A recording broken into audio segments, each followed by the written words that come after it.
le gouvernement a déjà engagé une réforme en profondeur de la gestion budgétaire et de la dette publique avec un objectif très clair: assurer la viabilité des finances publiques tout en préservant notre souveraineté économique. Ces réformes s'articulent autour de 3 axes majeurs. Premièrement, le renforcement du contrôle budgétaire et de la gestion des investissements publics. Deuxièmement, la modernisation et la digitalisation de la gestion des finances publiques. Et troisièmement, les réformes structurelles visant à une réorganisation de la gestion des finances publiques. Et troisièmement, les réformes structurelles visant à une réorganisation des services impliqués dans la gestion de la dette.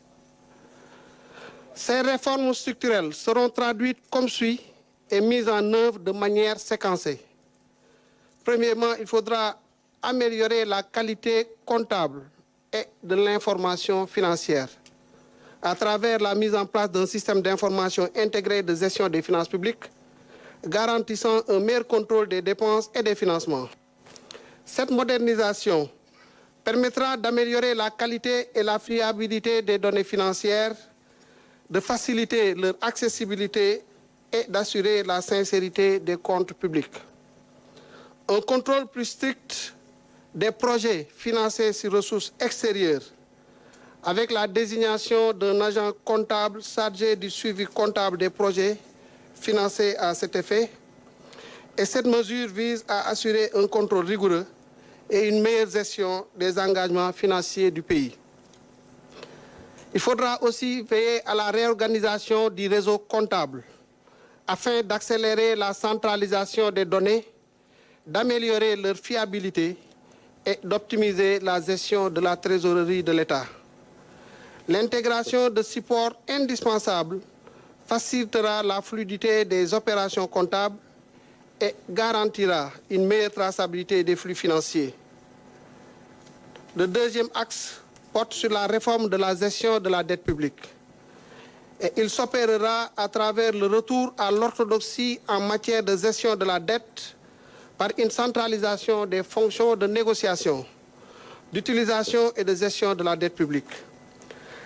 Cette centralisation permettra de surmonter les difficultés liées à la dispersion des compétences dans l'administration de la dette publique. Elle se fera en réunissant de mobilisation des financements. Et cette réforme devra garantir une meilleure coordination de l'information financière et une gestion efficiente des ressources publiques. Il passera aussi par la création d'un service unique au sein de l'État, compétent pour la gestion des emprunts et des garanties associées, ce qui assurera ainsi une approche plus transparente et harmonisée de la politique d'endettement.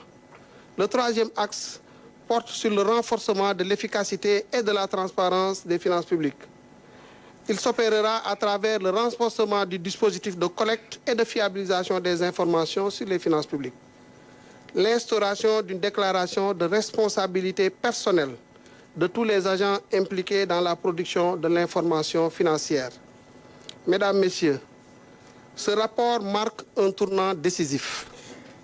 Il ne s'agit pas d'un simple exercice de constatation, mais du début d'une transformation profonde et irréversible de la gouvernance financière au Sénégal.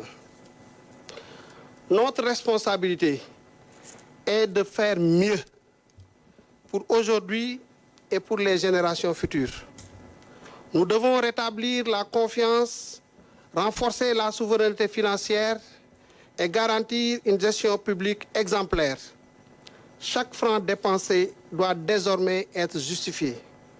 Chaque engagement budgétaire doit être optimisé et chaque réforme doit être appliquée avec la plus grande rigueur. Nous devons cette rigueur aux Sénégalais, nous devons cette transparence à nos partenaires, nous devons cette exemplarité à l'histoire. Et c'est avec détermination et responsabilité que nous relèverons ce défi. Je puis vous l'assurer. Je vous remercie. Merci beaucoup, Monsieur le Ministre. Merci pour cet exposé clair, limpide et structuré. Et je m'en vais tout de suite vous dire que cet exercice de transparence ne saurait s'arrêter comme ça. C'est la raison pour laquelle nous allons donner la parole au ministre de l'économie, du plan et de la coopération. Monsieur Abdourahmane Sarr, vous avez la parole.